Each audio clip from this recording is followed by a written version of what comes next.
Annonceurs, entrepreneurs, promoteurs et chefs d'entreprise, choisissez dès à présent votre meilleur partenaire média, Idéal Production. Idéal Production est basé à Cotonou au Bénin. Idéal Production, le partenaire exclusif de Sika TV en Afrique.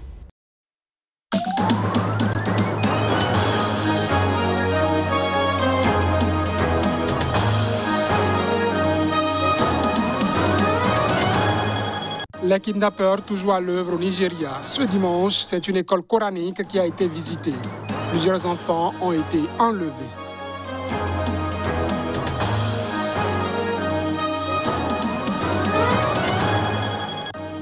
Juste une suspension de l'organisation communautaire et Assimi Goïta rentre du sommet extraordinaire de la CEDEAO. Il est sommé, entre autres, de désigner un Premier ministre civil.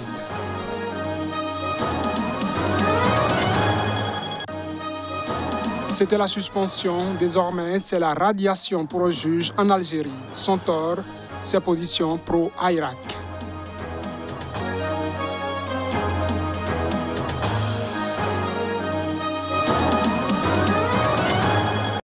Bonsoir à toutes et à tous, bienvenue à ce journal sur Sika TV. Au Nigeria, la série noire des enlèvements de masse d'écoliers continue. Un grand nombre d'enfants ont été enlevés ce dimanche par des dizaines d'hommes armés dans une école privée musulmane dans le centre-nord du pays. Reportage. De nombreux élèves ont été kidnappés ce dimanche dans une école musulmane au Nigeria. Le nombre exact d'enfants enlevés était encore incertain ce lundi matin. Mais environ 200 se trouvaient dans l'école Saliou Tanko, située dans l'état du Niger au moment de l'attaque qui s'est déroulée dimanche après-midi. Plusieurs ont réussi à s'enfuir, mais les ravisseurs ont pris plus de 100 élèves avant de laisser ceux qu'ils considéraient comme trop petits, ceux entre 4 et 12 ans, à confier un responsable de l'école sous couvert d'anonymat. Les autorités locales ont confirmé ce dimanche soir l'enlèvement sur Twitter, précisant que le nombre d'enfants kidnappés était encore incertain. Les ravisseurs ont relâché 11 enfants qui étaient trop petits pour marcher, ont précisé les autorités. Elles dénoncent cet événement malencontreux et la hausse des kidnappings contre rançon à travers le centre et le nord du Nigeria. Le gouverneur local Sani Bello a ordonné aux agences chargées de la sécurité de ramener les enfants au plus vite. Un porte-parole de la police, Wassiou Abiodun, a déclaré que les assaillants sont arrivés à moto et qu'ils ont commencé à tirer avant de tuer un habitant et d'en blesser un autre et d'enlever les enfants. Ce nouveau kidnapping survient au lendemain de la libération de 14 étudiants dans l'état de Kaduna après 40 jours de détention. 5 étudiants avaient été exécutés par leurs ravisseurs dans les jours qui ont suivi leur kidnapping pour faire pression sur les familles et contraindre le gouvernement à payer une rançon. Des familles citées par la presse locale ont déclaré qu'elles avaient payé 180 millions de naira, soit 357 000 euros au total pour retrouver leurs enfants. Les chefs d'État ouest-africains ont décidé dimanche au Ghana de suspendre le Mali de leur organisation sous-régionale commune, la CEDEAO, après un double coup d'État militaire qu'ils ont condamné. Ils se sont néanmoins gardés d'autres sanctions.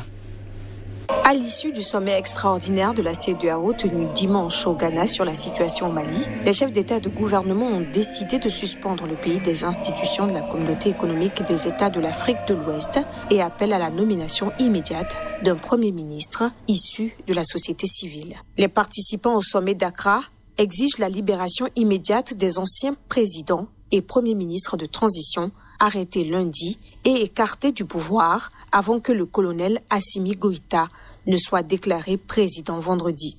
Les deux anciens dirigeants sont rentrés chez eux, mais sont assignés à résidence, dit la CEDEAO.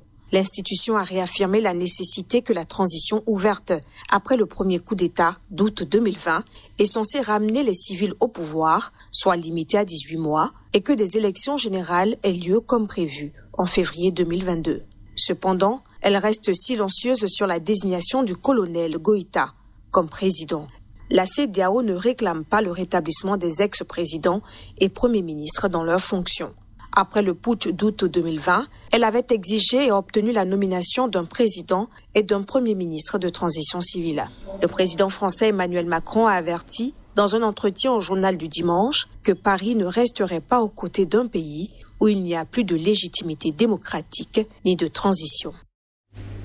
En République centrafricaine à présent, le parti du président Faustin Archange Touadéra a conforté sa majorité relative à l'Assemblée nationale, mais il reste loin de la majorité absolue. Précision à travers ces images. Selon un des comptes de l'agence France Presse, des résultats provisoires officiels ce dimanche, des législatives partielles organisées il y a une semaine en Centrafrique, le parti du président Touadéra a conforté sa majorité relative à l'Assemblée nationale, mais reste loin de la majorité absolue. Ce scrutin concernait 50 circonscriptions sur 140 sièges de députés, où le vote n'avait pas pu avoir lieu en décembre dernier en raison d'une offensive rebelle qui visait à empêcher une réélection du chef de l'État.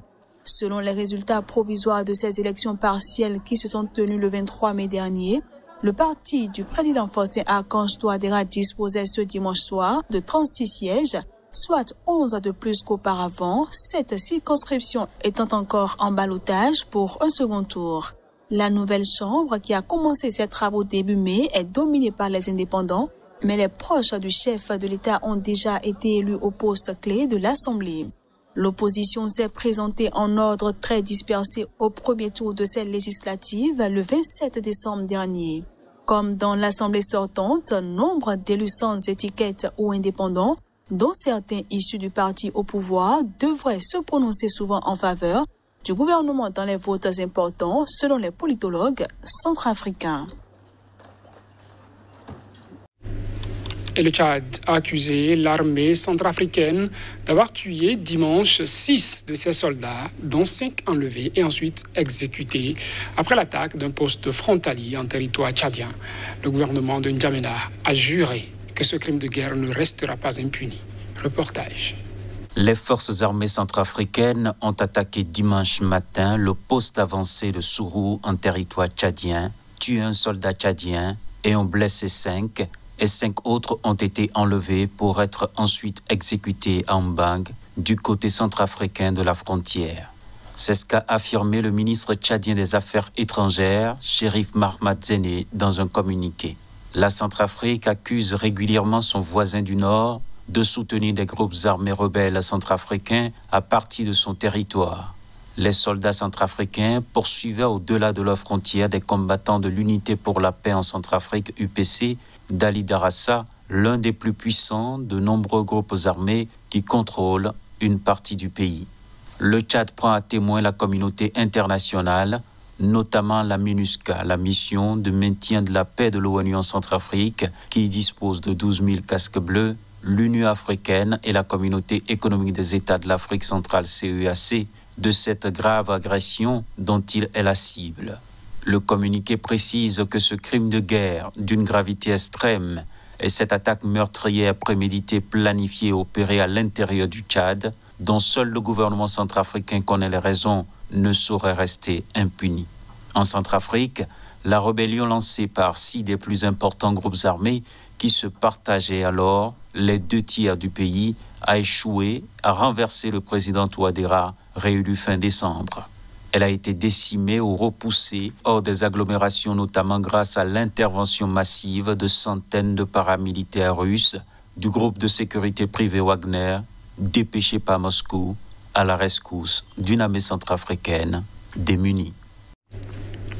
Un célèbre juge algérien, suspendu depuis décembre 2019 pour ses prises de position en faveur du mouvement pro-démocratie du Irak, a été radié dimanche du corps des magistrats.